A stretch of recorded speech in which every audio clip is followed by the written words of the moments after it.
actions as duty. This has been stated here very clearly. Now we will learn in Karma Yoga, what does it really mean? What does it mean to perform a selfless action? And what are those righteous actions? So this is also the first reference to what Sankhya Yoga knowledge means for our day-to-day practical affairs. We'll go on from here. Is there anything you want to add? Naina, will you read with me? Please read the connection first. After showing the great gain in entering a righteous war, the Lord describes the immense harm that would accrue by not doing so. Ath chetvam dharmyam. Atta chetva imam dharmyam. Sangramam na karishyasi. Sangramam na karishyasi. Tatah swadharmamam kirtim cha. Tatha swadharmamam kirtim cha. Hitva papam vapsyasi. Hitva papam avapyasi. Akirtim chapi bhutani. Akirtim chapi bhutani. Kathishyanti te vyayam. Katyishyanti te vyayam. Sambhavitasya cha kirti. Sambhavitasya cha kirti. Marnadati richyate. Maranadati richyate. Bhayadranadu parantam. Bhayadranadu parantam.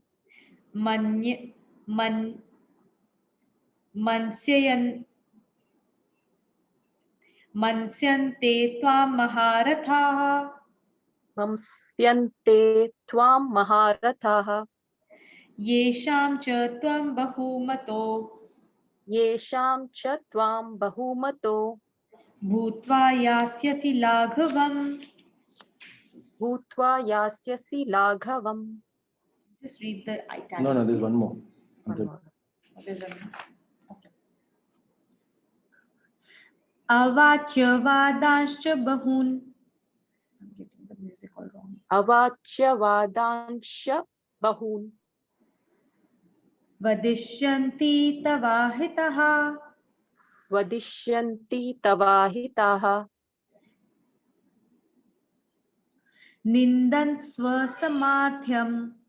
Samarthyam. Nindat sattva samarthyam. Nindan swa samarthyam. Nindan stva samarthyam. Tato dukkataram nukim. Tato dukkhataram nukim. Just read the italics, please. But if you do not join this righteous war, then, forsaking your own duty and fame, you will incur nothing but sin. People too will recount you your unending infamy. To a person of honor, infamy is worse than death.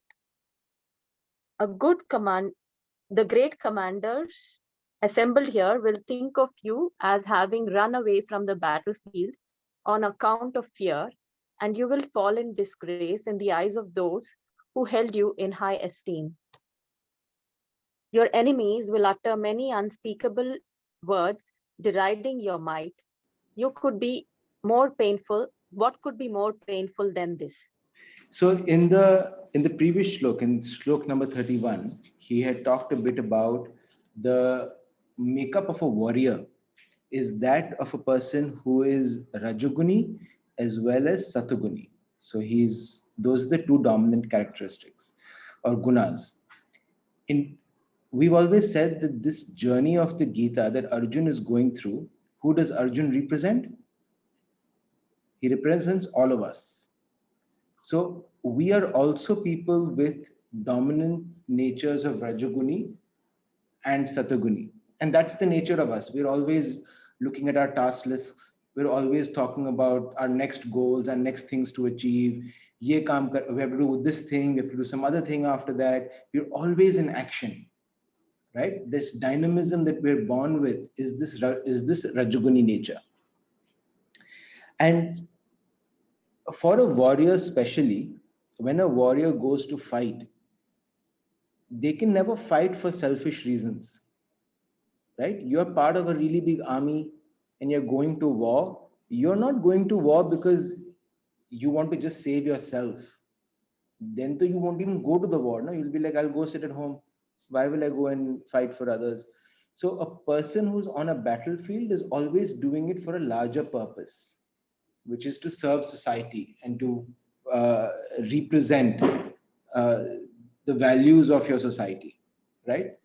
So in Shlok 34, he says, people too will recount your unending infamy.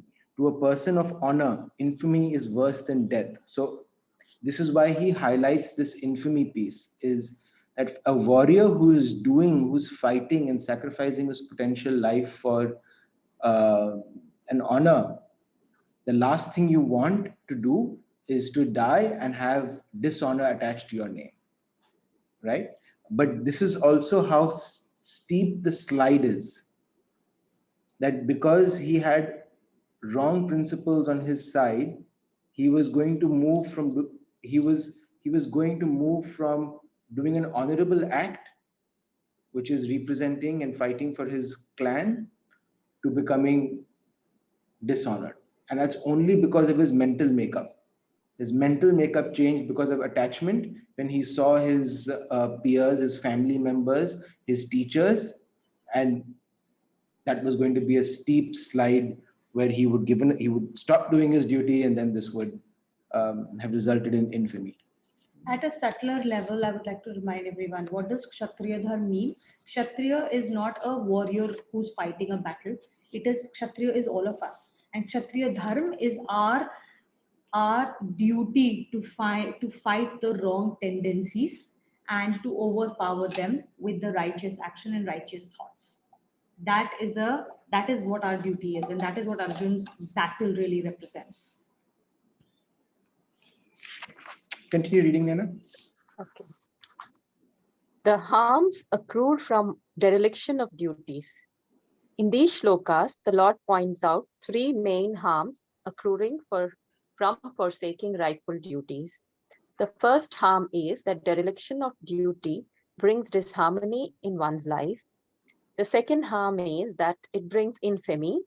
The third is that running away from one's duty is itself a great sin, which brings sufferings in its wake. So here, Bhagwanji is basically saying that what happens when you don't do your duty, right? And he's talking to Arjuna, but he's talking to all of us. So I'll give you an example from office. So I predominantly work in sales. So we do a lot of CRM system. And I've interacted and managed many different types of people and their relationship with CRM system. The CRM system is basically a customer relationship management system. It's a relatively admin task that you go in and you put in details for your customers and you write notes. This was my output of the conversation. You set up the next task. You put a forecast of when you think the deal will close. It's basically a lot of admin things. For other people, you might relate it to as expense reports or leave reports or admin reports, right? So I have had a lot of people, or let me give you my example, that every time I would always view CRM system as something I don't like doing it. It takes too much time. My job is to close deals, bring in dollars. I'll get that done. No. Why are you making me do 20% of my day looking at all these charts and inputting numbers and writing detailed notes? I don't need it. I have everything sorted on my email and my own system to manage my clients, right? But what happened slowly is, because I viewed CRM system that way, every time that task came up, I used to procrastinate. And every time someone would talk about CRM system, inside of me, I would feel a little bit of irritation that Arey yaar, why is that so like you would just avoid that conversation. You would steer the conversation away from CRM to other things. And what happened over a period of time is, and that's the first harm that he's talking about, is disharmony in one's life. Not doing duty in the beginning doesn't make a difference to others, but it made a difference to my mental state of being. For me, that task list, that CRM, that guilt became quite visible in my life.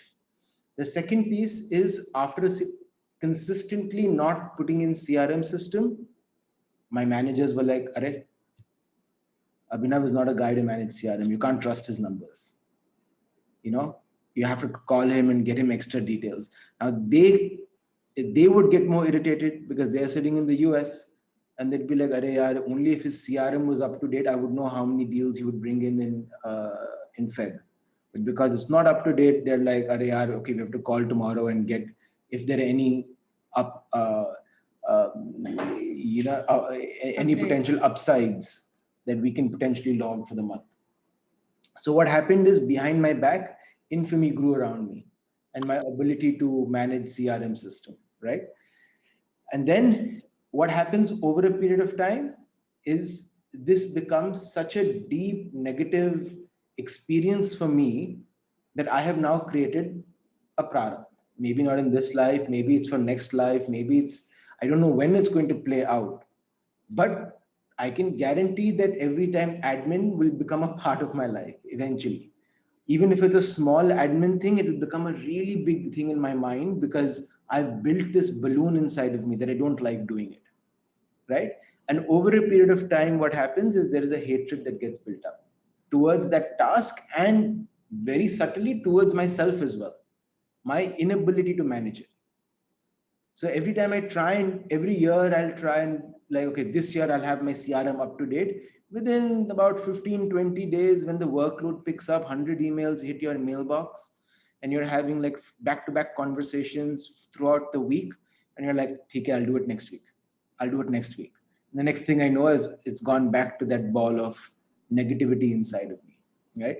Now, I must say this is example is slightly hypothetical. I'm not that bad with CRM system, but it gives you a flavor, right? How not doing something small, a very small, simple duty that is expected of you, builds into this negative ball that just creates unhappiness. And then it creates suffering because It creates suffering. it will affect your Future job, promotion, yeah. it will affect your job, it will affect your earning capacity and everything else, right? So there are going to be consequences for your action always, whether those consequences are realized immediately or sometime in future, but there are always consequences to actions when they are mm, done in a way that is not in line as prescribed under Karma Yoga. So we'll find what that really means going forward.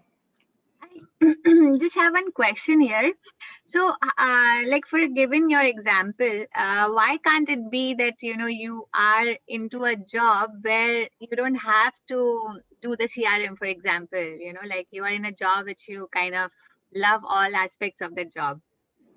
You know, okay, this I'll share this example. So my dad, he's a scientist, and he, he yeah, so he's a very well accomplished scientist, and his purpose in life was to eradicate tobacco in India, and he's dedicated his entire life for that. And there are lots of people around him who are very passionate about that particular topic. And I remember one day, I was talking to one of them, and I asked them, so is passion enough? Is purpose and passion enough for you to love your job day in, day out? And my dad's response was very interesting. He said, eventually every job will have many aspects that you don't like doing. And that is the nature of a job, because it's a job. But that's true for everything. That's true for everything. There is nothing that you will say, I only like doing.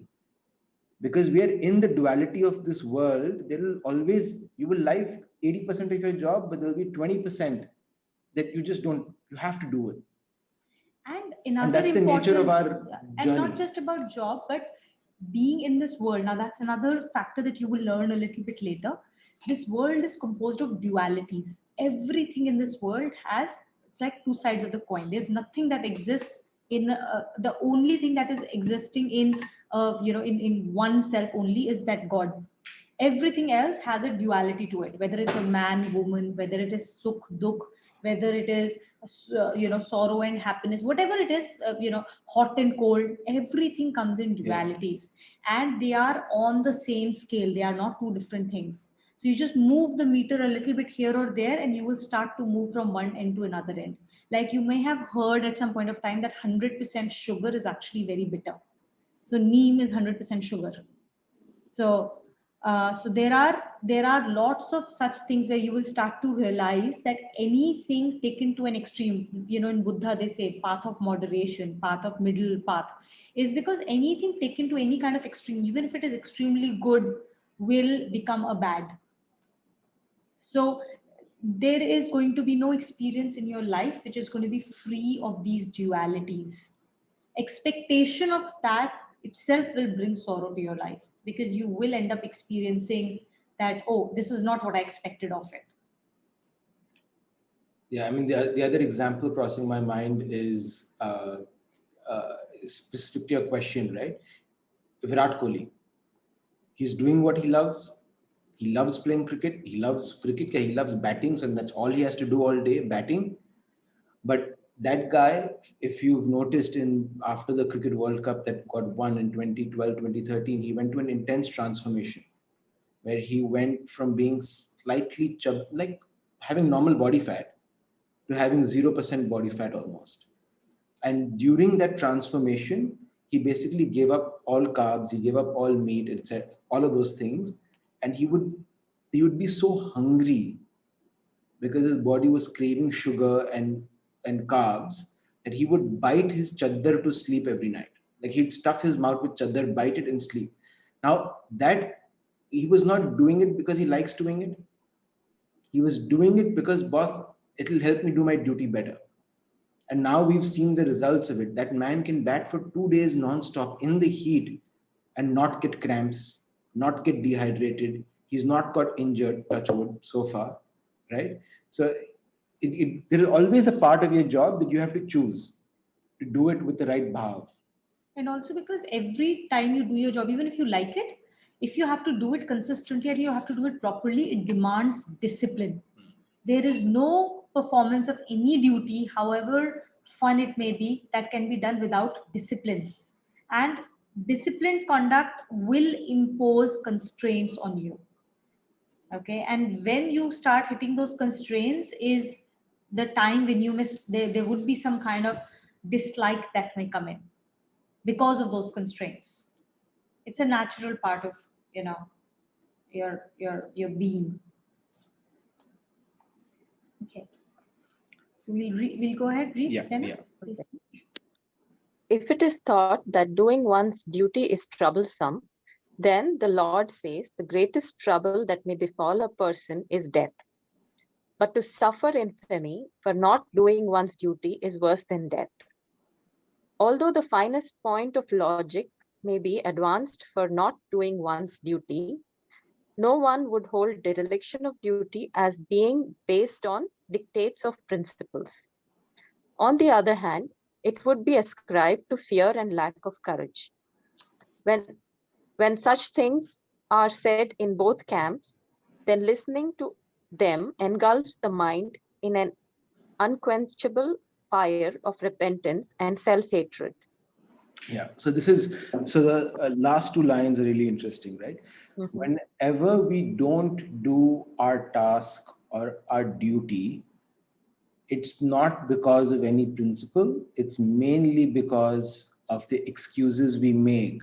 And the excuses we make is out of what here is mentioned is fear or lack of courage, right? So I know for a fact I have certain tasks right now that I've been postponing.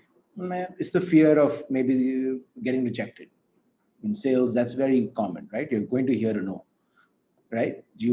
So for each role, each type of person, you need to identify what the underlying subtle emotion is behind which you're not being able to do that fear, right? It's about increasing that awareness for ourselves. And the last line, I think we've already talked about the self-hatred and the repentance that gets built up. So that actually is the hell. When we say that, Yeah. you know, something that will lead you to hell, हमने कितनी बार सुना है, like if you lead a life of, you know, bad actions, you will get to hell. Hell, what is hell? Hell and heaven are in our own mind. So this is the fire of hell that you will burn in. There is no worse hell, there's no worse fire that you can burn yourself in, except one that you burn yourself. Nobody else can hurt you the way you can hurt yourself. Nobody else can make you feel bad unless you make yourself feel bad. Right? So if you are in a feeling of guilt, then that is something that becomes very, very difficult to get out of. And those are the fires of hell that we burn in when we do not do our duty. Similarly, when we do our duty, we will discover how we actually experience felicity of heaven. Okay, will you read with me? Yeah. Read the connection, please. Exhorting Arjuna to walk, the Lord says, Hato va prapsyasi swargam Hato va prapyasi swargam, jitva va bhokshase mahim jitva kva bhokshasi mahim, tasmaduttishta kaunteya tasmat uttishta gaunteya, युद्धाय कृतनिश्चयः. yuddhaya kratinishtayah. Please read. Slain, you will attain the felicity of heavens. Victorious, you stand to enjoy the pleasures of earth. Therefore, stand up, O son of Kunti, determined to fight. Yeah. So here he is very clearly explaining that, okay, now if you don't do your duty, he's explained what happens in the previous shlok. And now here he's saying, if you actually get up and do your duty, you will experience the felicity of heavens. This is the peace of mind that comes when you've done your duty right. And if with that peace of mind, if what you had gone to do, if that becomes successful, then you are going to have pleasures of earth. And if it, even if it does not come to a successful goal, you will still have that peace of mind which nobody can take away from you. Okay, so hell and heaven are all in our mind, which we experience in this life. And later on, we'll see how that continues even in an afterlife through our causal body. But essentially, when we are talking of hell and heaven, understand that we are living through it in this life and not something that you will start to experience later on. Yeah. So I think all of us will have that experience if you slow down and remember it. Is we make tasks lists, and when we make a task, at least what I do is when I make a task list, I make a big task, and under that I make subtasks because I know like I need to do 7-8 things to achieve the bigger task. So when you make these task lists and you finish the task, what different people have different ways of doing it. Some people tick it, some people cross the entire task list. But if you notice, if you do one really big task for the day or for the week, I said I'll do something. Moment you cross it out, the moment it gets done, there is this sense of lightness that follows, right? That lightness, that was tough. That required a lot of my focus, intelligence. It required a lot of conversations with people. I'm glad it's done. Now, whether that task, whether you achieved your desired result or not, you would always still feel that lightness that at least I have done my part. Now, if the contract comes in, doesn't come in, it's not because I didn't put my best effort. And that is something we tell our kids all the time as parents. We always tell our kids, no, don't worry about whether you lost the game or you did not lose the game, as long as you tried your best effort. And it's okay if your best effort was not good enough, because tomorrow you will have again a chance to practice it. Whether it's your writing skills, whether it's your gaming skills or whatever it is, right? And basically, this shloka is saying what we tell our kids, we should do it to ourselves. Don't expect perfection from ourselves. We're not perfect. But we can have that peace of mind as long as we attach our satisfaction to the effort, not the result. Let's read. Victory and defeat, both equally welcome. Now the Lord analyzes the alternatives available to a warrior. He says that if death comes fighting a righteous war, it may destroy the body. But the individualized self is deathless and it would experience the felicity of heavens. On the other hand, victory would bring the pleasures of the earth. This principle applies not only to a warrior engaged in battle, but to all engaged in doing their duties. Some people are wary of performing their duties as it entails toil. Performance of a duty demands some disciplined conduct. Discipline imposes several constraints, and even then, success is never sure. Citing the principles applicable to a warrior, the Lord draws a parallel with the performance of duty. Even if the effort in doing a duty ends in failure, the mind enjoys the satisfaction of a duty done well. But if the effort succeeds, then one enjoys earthly pleasure as a result. Yeah. Thank you. Yeah. So, can I? Mhm. Okay. I'm going to indulge myself and give one more sport example, right? But I don't know how many of you follow sport, love sport, or watch it closely. But something that is very common across all great sports teams, whether you look at basketball, whether you look at football, whether you look at cricket, and if you watch like these mega events, the World Cup finals, and the speeches after the World Cup, or right, the speeches after World Cup semi-finals, you will notice that the winning team is always focused on process, never on victory or Defeat. loss. So I remember Dhoni at the 2011 World Cup. We had just about won the quarterfinal, and the next game was semi-final with Pakistan, and the game was 3 days away. So at the press conference, the journalist asked, "So what are you going to do? How do you feel? Do you think you can win the World Cup? We are so close now." Like there are all these natural questions that will come up, and Dhoni was very clear. He was just like, "Look, we've had a good game today. I want us to enjoy this feeling. Tomorrow is a holiday for us. I want us to enjoy the holiday. After that, we have 2 days of preparation, and my focus right now is just on preparing for the next game. That's all I want to think about. I don't want to think about Pakistan. I don't want to think about semi-finals. I don't want to think about finals." And after the winning the semi-finals, you asked him, he said the exact same thing. That all we can do is focus on our process. And if that is enough, then we may get the result we want. But even if that's not enough, we need to go back and change our process. We're not wrong. And that's exactly what Indian cricket team went through in Australia as well in the 4-test series where they were 36 all out. India was very clear, boss, that 36 all out in a test match doesn't reflect us. It just happened. We have to believe our own process. In fact, if you read all the details, after 36 all out, they organized karaoke games, they did dumb charades, they did team building events. They didn't talk cricket because they're like, no, inherently we know we're okay. We have to just focus on the process of preparing, and then we'll perform much better. And that's the same thing for our own lives. So karaoke was part of the.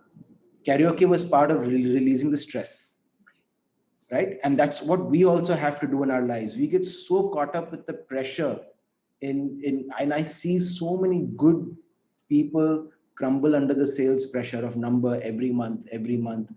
But unless you have something that takes away that stress, you make it enjoyable, you will crumble because you get so attached to that outcome. Sorry, yes. I think we finished reading. Mhm. Okay. Smita, can you help us read the next one?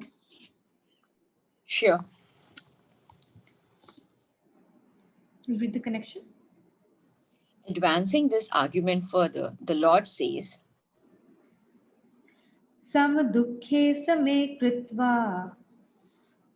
Sam dukhe same kritva. Sukh dukhe. Sorry. Yeah. Sukh dukhe same kritva. Sukha dukhe same kritva. Labha labho jaya jayo. Labha labho jaya jayo. Tato yudhaya yujasva.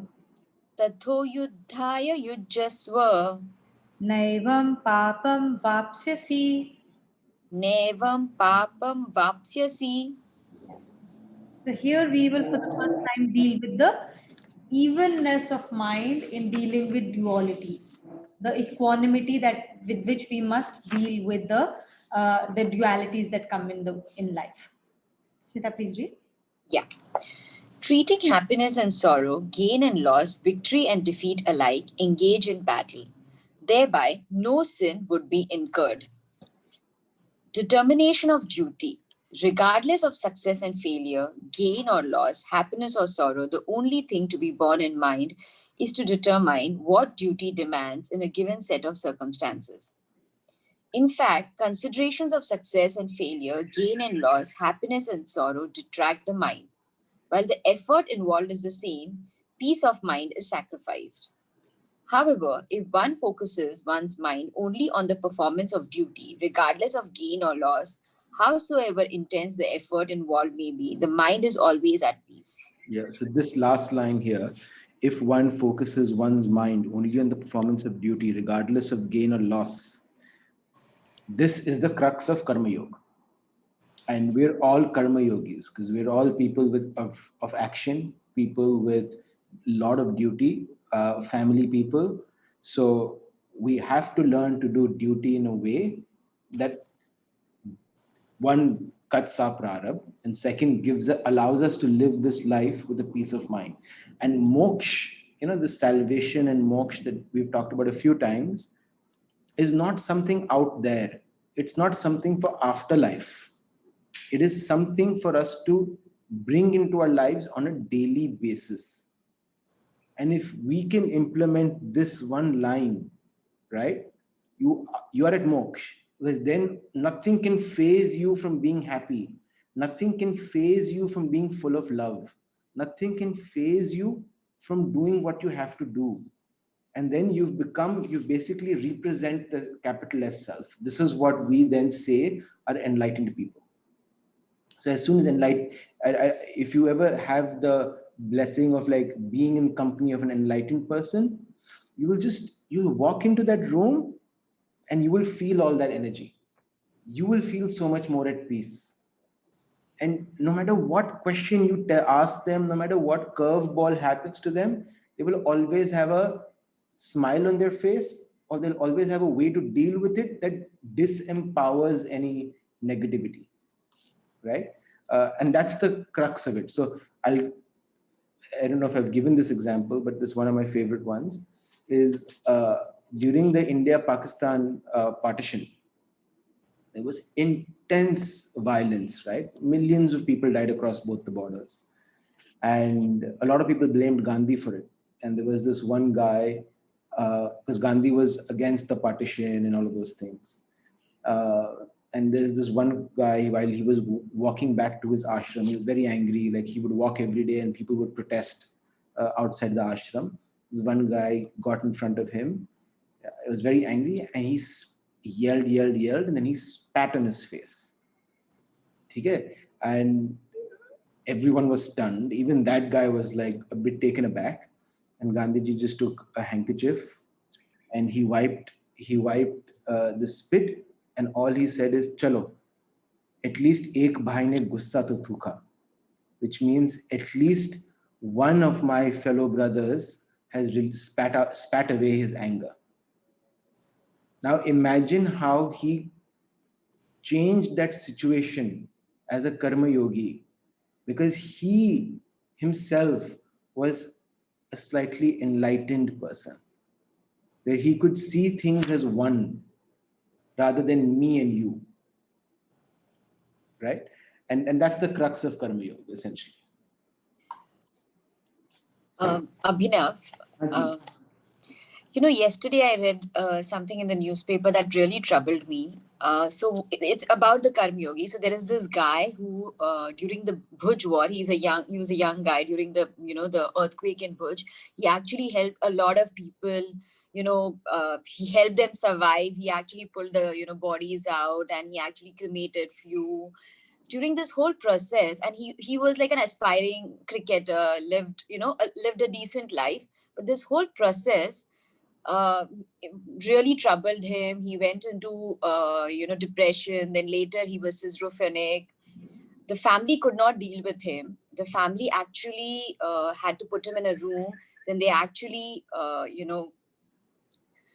they actually bandaged him, and and he has now been living in that. I'll send you the article later. He's been living in that house for 9 years. And then only in the last week or so, he was discovered, and that's where it came in the newspaper. So this guy, he did his karma yoga, right? He was selflessly helping people out. But this is what he got in this life, 9 years of suffering and schizophrenic and depression. So I mean, how do you explain these things? So several pieces to this, right? So when you do an action, it is not about action that is being done. Even a seemingly very good action, you don't know what's going on in the mind. Like we had discovered, there are 4 parts to everything, right? There is a purpose, there is bhav, then there is action, and then there is object. It's like, so for example, in this context right now, when you're talking about it, you're only talking in terms of what was the action and what was the result. Action, result, right? And that is the problem. The issue is that we always bind ourselves to those actions and objects, and we are unable to look beyond that. Okay. Once we go beyond that, then you don't know what was going on in this person's mind. Why was he doing what he was doing? It seems like a very, very good activity, but we have no idea to know what was going through his mind. Was he acting out of fear? Was he scared? Why was he doing it? Was it out of love? We don't know. Okay, that's one thing. Okay, and we can't judge also, being so far from we don't know. We don't know, so we can't we are seeing one aspect of what is written in the news.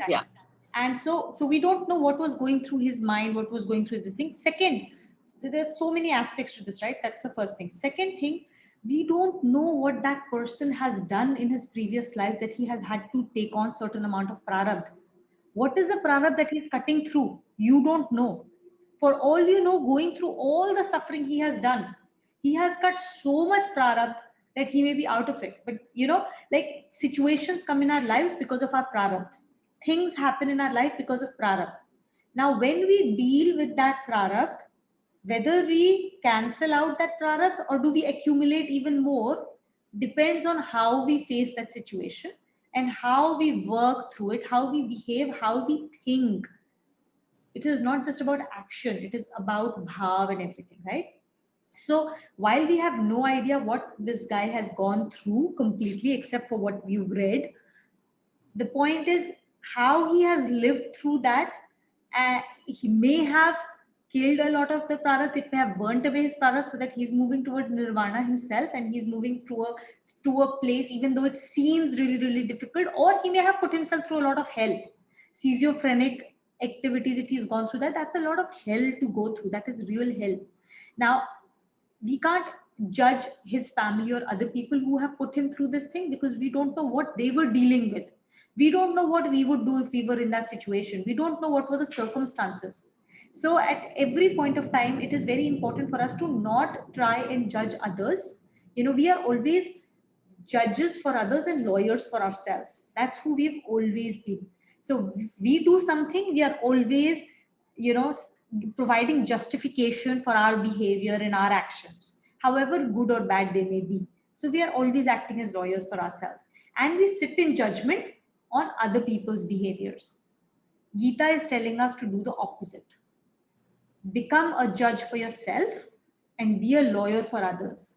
Give them a benefit of doubt. You don't know what they are dealing with. You don't know what they are going through. So you don't know the basis of their action. You don't know what their thoughts are, what the purpose is. You can only see the action.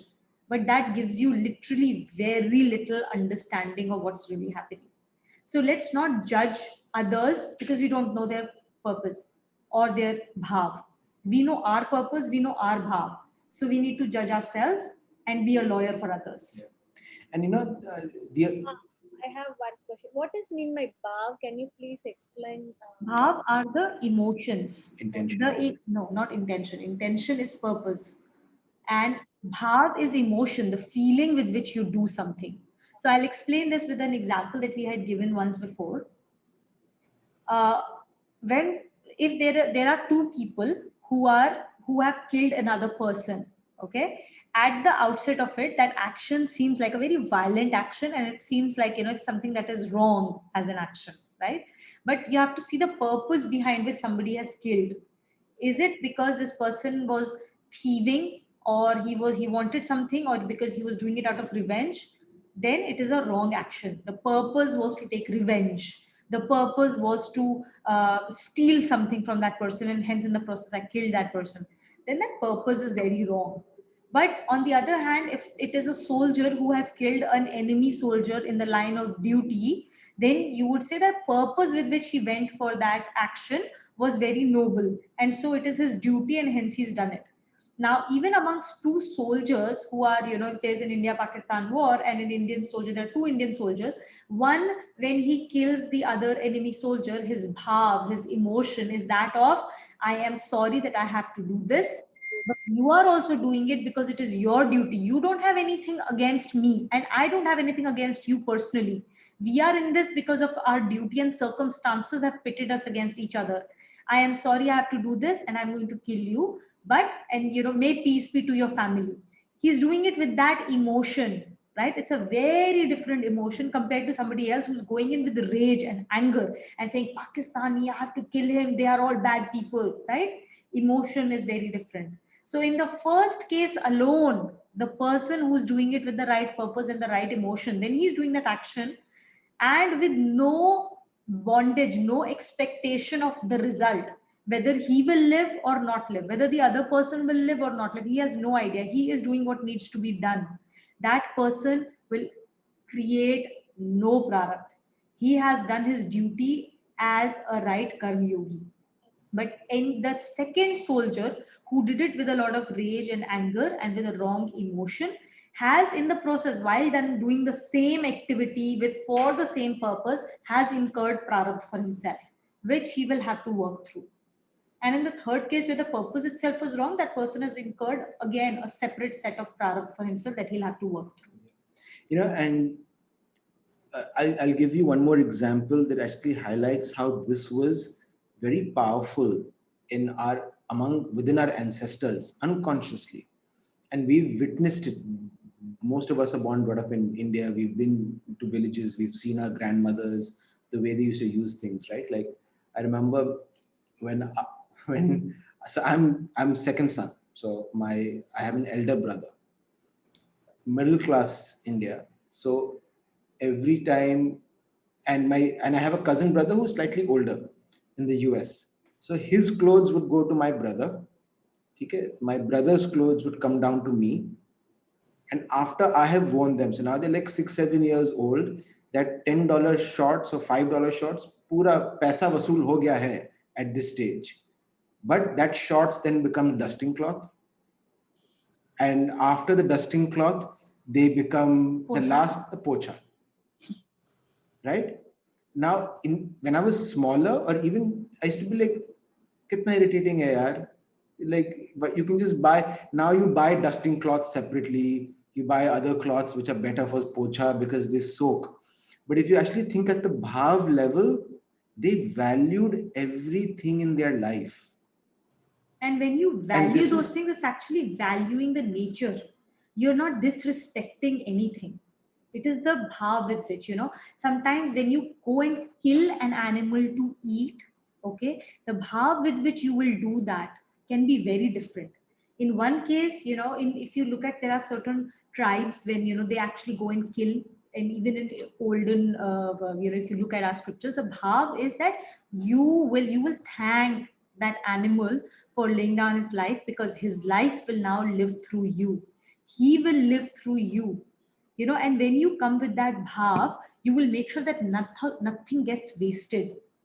You will use that animal's flesh which is eaten, you will use their bones, you will use their hide for making leather. Every part is properly utilized to give value and respect to the life that has laid itself down for your benefit, versus when you're just doing this out of a consumption bhog, then you don't really care. You've killed a chicken, you've eaten half and the rest is thrown away and you don't care, right? Completely different, like same activity, you're eating another life, but the bhav with which you've approached it is so different that the product that you accrue are completely different too. So 2 generations ago, like even our parents, but our parents, if you actually remember your grandmother's houses, the bhav with which they valued everything and they gave reverence to, they gave gratitude to.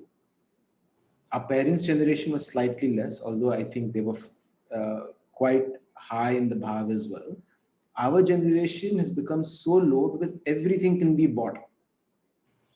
And this easy consumption detaches us from the value because we feel, we have money, $10, so we'll give like this only. Why do I have to worry about $10 here and there? So we know. But that's the bhav, right? Yeah. It is not about $10 or $1. But it is about the purpose and the bhav with which you approach things. Can you, like sometimes I tell Vedant, when you're brushing, you have to close the water down, not because we can't afford to pay water bill, but because every single drop of water that you're wasting is taking that clean water away from so many others who are not able to get access to clean water because we are wasting it. So when we take anything from this world, we have to think of others who are not getting it in return.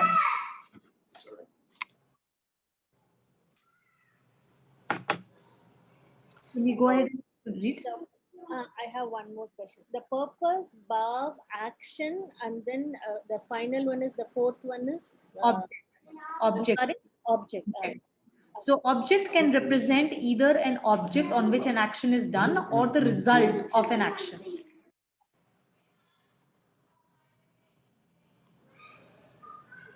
Smita? Yeah. Equanimity gives harmony of intellect. Explaining Sankhya Yoga up to Shlok 30, the Lord established the propriety of waging war on those principles. In the succeeding 8 shloks, he showed the way to Karma Yoga as forming the basis for actions fit for a warrior. In the forthcoming Shlok 39, the Lord says that in accordance with Sankhya Yoga, the eternal nature of the self and the transient nature of physical forms constitute the basis for engaging in war with equanimity. It is equanimity which gives harmony to intellect. Whenever any virtuous or vicious act is performed, having an eye on the results thereof, the performer becomes bound to enjoy or suffer them. On the other hand, if an act is performed only as a duty, regardless of the result thereof, the performer remains unaffected by it. In addition, such a performance leads to his ultimate liberation. Yeah. Some toil is always involved in the performance of an action, but absence of a desire to enjoy the results of actions liberates the performer from the cycle of births and deaths. And this technique of non-personalized action is called Buddhi Yoga, or harmony of intellect. Yeah. So this encapsulates what is Karma Yoga. So there are 2 types of actions that we do, Sakam and Nishkam. Sakam is that activity that is done with an eye for a result. You're doing it out of a desire to get a certain specific result. Now that either it is something that you want to acquire or something that you've already acquired but you want to keep it in place, you don't want to lose it, or the third can be that you want to avoid a certain thing. So when we do an action with a specific thought for a certain result, a desire for a result, is the Sakam Bhav. So we are doing an action with a desire associated with a certain result. Versus Nishkam. Nishkam Bhav is when you do the same activity with no thought or desire for the results. You don't care which way the result is going to happen. You are only focusing on your duty. Now, whatever that action may be. So I will take one more step ahead with that, and it links back to the earlier question as well. The action itself, we cannot judge at all, right? So there may be a case where somebody is doing a lot of charity. A lot of charitable acts are being done, money is being donated, etc. At the very face of it, it seems like a very good action to do. And you would say that this person is a very noble person, he's doing so much of charitable activity. It's a very, very good guy, right? Seemingly on the basis of just the action. But like I said, actions are like, you should never judge anybody based on the actions.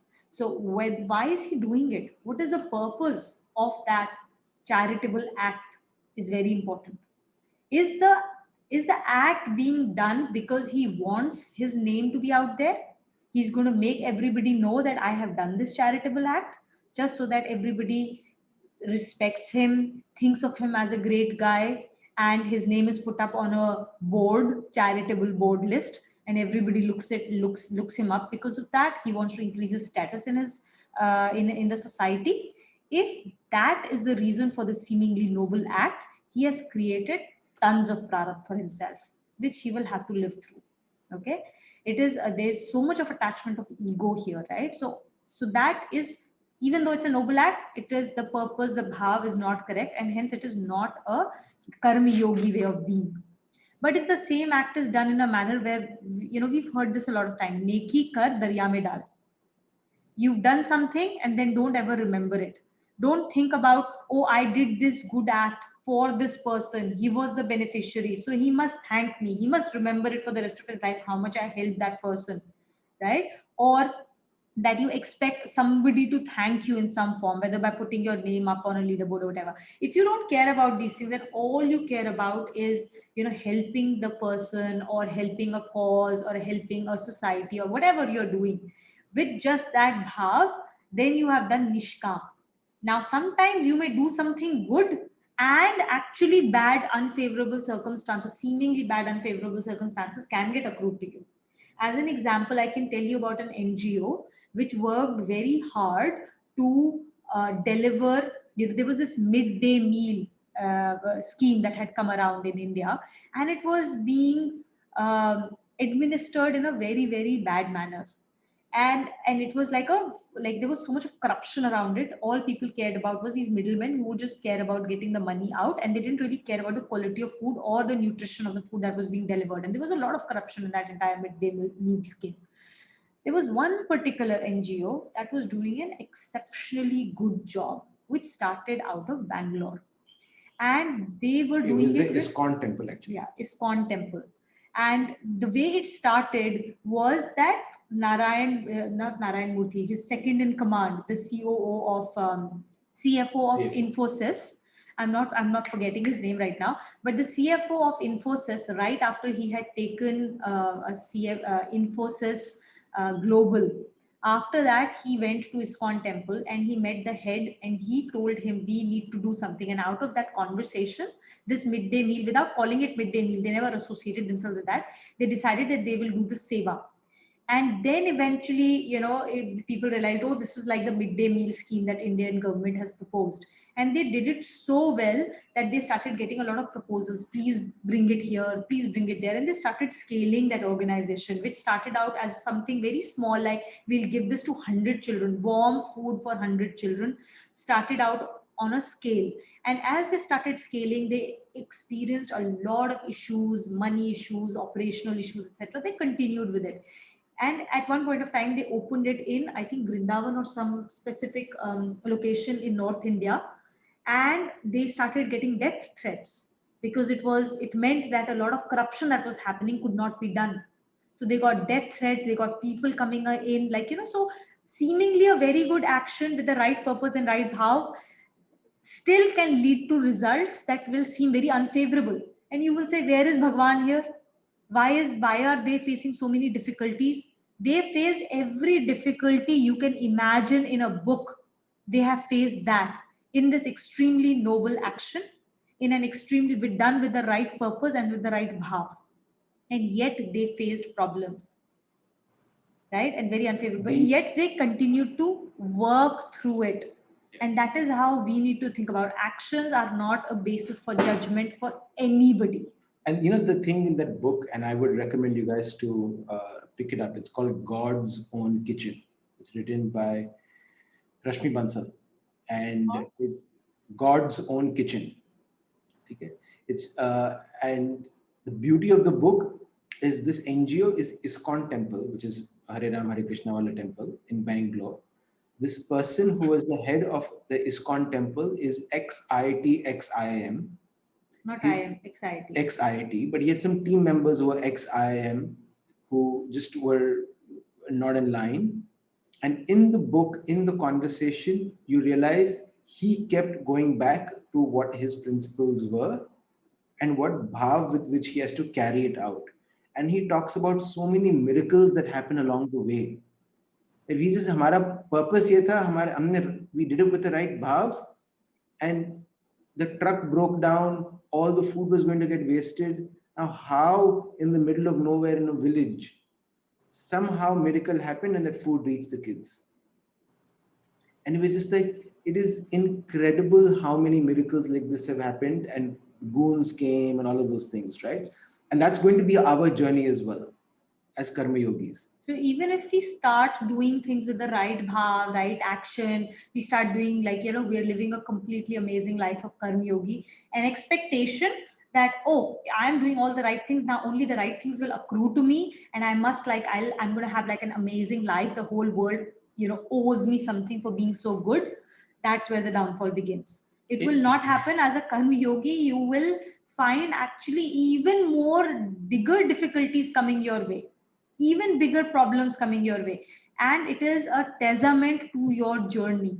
If we look at our Gita Parivar, there's not a single person who has been through this journey who will not have an incredible story to share.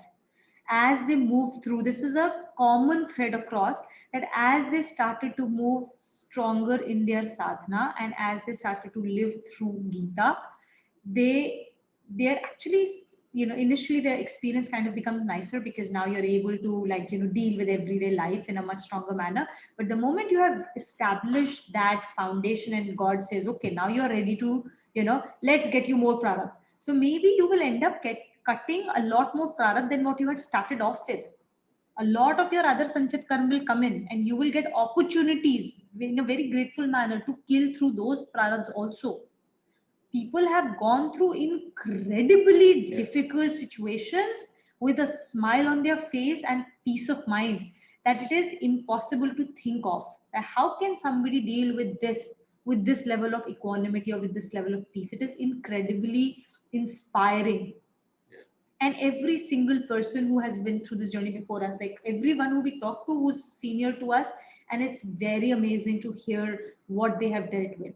So it's almost a given as you will go through. This was a shock to me initially, right? When I started my Gita journey, I was like, what? I don't want to do Gita then. I will just have a more difficult life, it seems.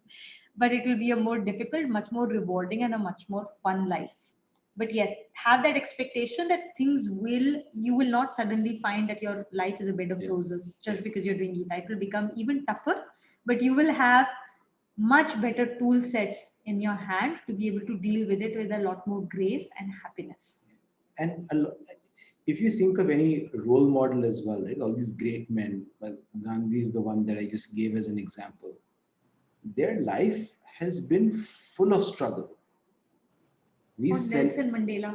Anyone. Nelson Mandela, Martin Luther King. Martin Luther King very famously said at one point I had $5 in my account. And I had to feed my family, and I'm spending all my money and time and all this charity and etc.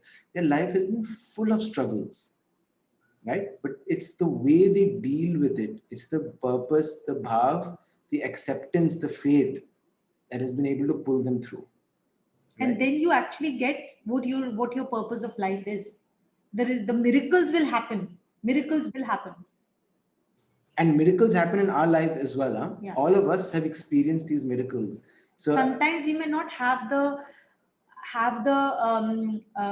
that we are not subtle enough to recognize them as miracles. Yeah. A lot of times we tend to reason them away by calling them a serendipity. a coincidence. A lot of times we've experienced something and we just say it's just a coincidence, like it doesn't matter. So every time you hide behind coincidence, you hide behind luck, which are common. Arey, I just got lucky. No, that's actually a miracle. You were at the right time, at the right place, in a right job interview that the guy liked you and said, "Chalo, I'll give you a job." And sometimes you look back and you're like, "Arey, how did I meet this person? That person came into my life and went, but made such a big impact." That person was a reflection of God and what He had to bring to you, right? Um, anyway, let's continue. The scriptures mention 84 lakh forms of existence, and it takes 52 billion years to go through them. In all these forms, the individualized self experiences only the pains and pleasures of deliberate, vicious, or virtuous acts done in previous human lives. In all forms other than human, there is no freedom to perform any new act based on discretion. In such forms, free will is restricted by constraints available with instinctive behavior. It is only the human form in which there is freedom to act based on exercise of discretion or free will. The span of a human life is a modicum compared to the total span of myriads of all other forms. Despite this, the most remarkable feature of human life is the fact that in this life, a duty done selflessly and without attachment to its results has the extraordinary power of liberating the self from the cycle of births and deaths and making it divine. If this supreme gain is not earned in this life and the entire life is wasted in accumulating animal comforts, what would be more tragic? Also, selfless performance of duties brings harmony in life. Thus, only a practicing detachment, the supreme gain is achieved. Only by practicing detachment, the supreme gain is achieved. Harmony in this life and salvation in the hereafter. So what is being assured is that you don't need Gita in your hand to reach salvation. Everyone comes from there and will go back there. Okay, there is no other way. But how long you take to get there is something that you can control. So even if somebody doesn't ever pick up Gita, doesn't ever understand its principles, and does not make a conscious effort to get there, he will still get there by going through 84 lakh births. It will take 56 billion years, but he will learn his lesson. He will develop wisdom one step at a time, and he will get there. You remember we had said that Sri Krishna, like when you look at his form, there is a Chaturbhuj form, right? And there are four things that he has in his hand. And each of those is a way in which God talks to us. So, taking help of those four activities, he will make sure that we will learn our lesson no matter what. Whether it comes through a word we learn from a book, from somebody else by hearing. So, it's a softer way of learning. Or we will have a more difficult way of learning, which can go all the way to when the Sudarshan Chakra gets activated, right? At some point of time in your life, if you refuse to learn your lesson, you will fall in such a big ditch that you have no other way but to learn the lesson, change your behavior, and then go ahead.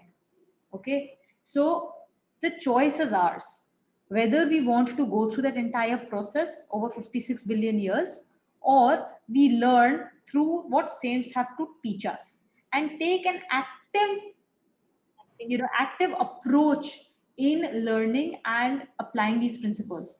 So instead of 56 billion years, we can do this in the 70, 80, 100 years that we have in this just one life. That is the power of these teachings. That is the level of shortcut available to us.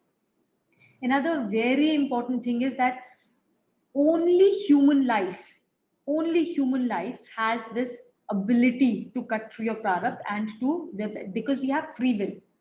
Every other way in which we are born, every other species in which we are born does not have this free will. Not a single one. Only human form has that, which makes it extremely precious as a life form. Every other form is a bhog yoni. This is the only yoga yoni, the yoni in which we connect. Every other is you are just consuming. You're consuming your product. You will only act out of your instincts.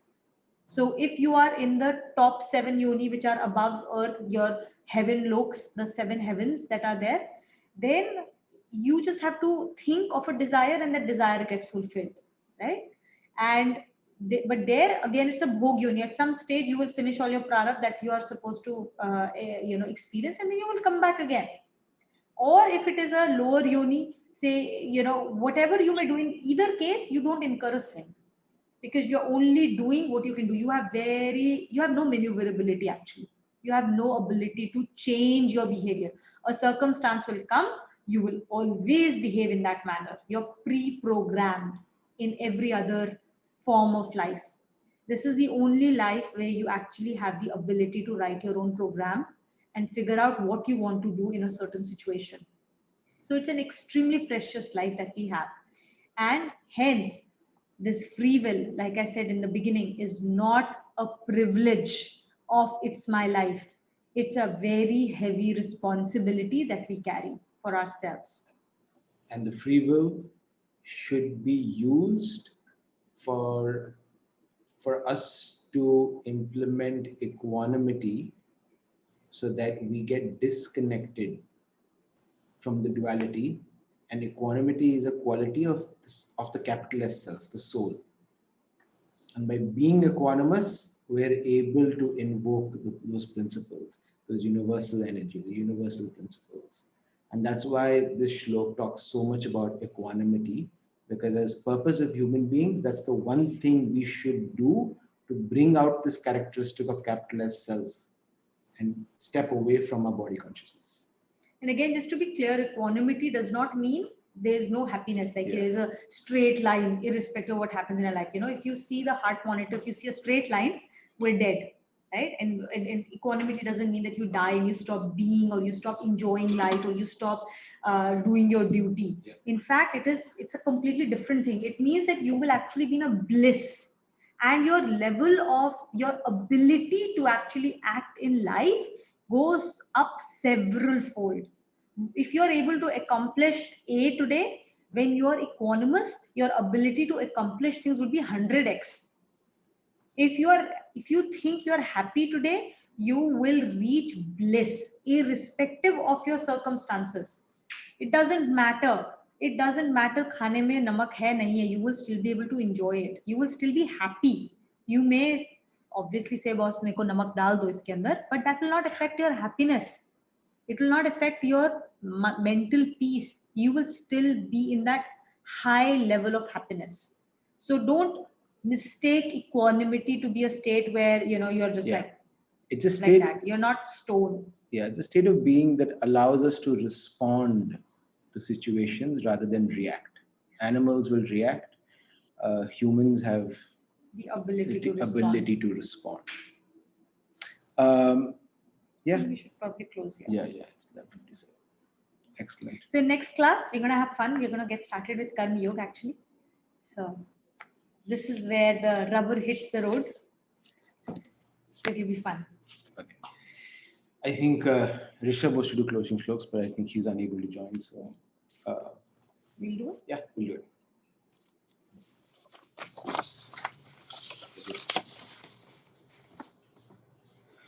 Om Sarvesham Swastirбhavatu Sarvesham Shantirbhavatu Sarvesham Purnam Bhavatu Sarvesham Mangalam Bhavatu Om Sarve Bhavantu Sukhinah Sarve Santu Niramaya Sarve Bhadrani Pashyantu Ma Kaschid kaschid Dukh Bhag Bhave Om Asato Ma Satkamaya Tamaso Ma Jyotirgamaya Mrityorma Amritam Gamaya Om Shanti Shanti Shanti Om Purnamada Purnamidam Purnat Purnamudachyate Purnasya Purnamadaya Purnameva Vashishyate Om Shanti Shanti Shanti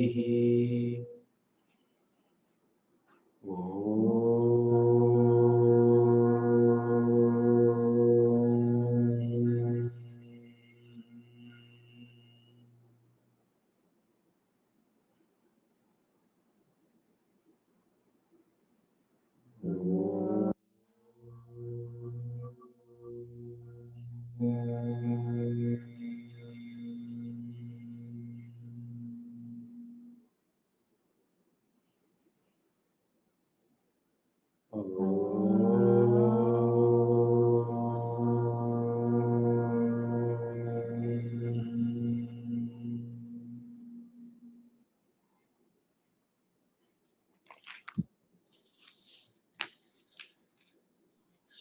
recording now.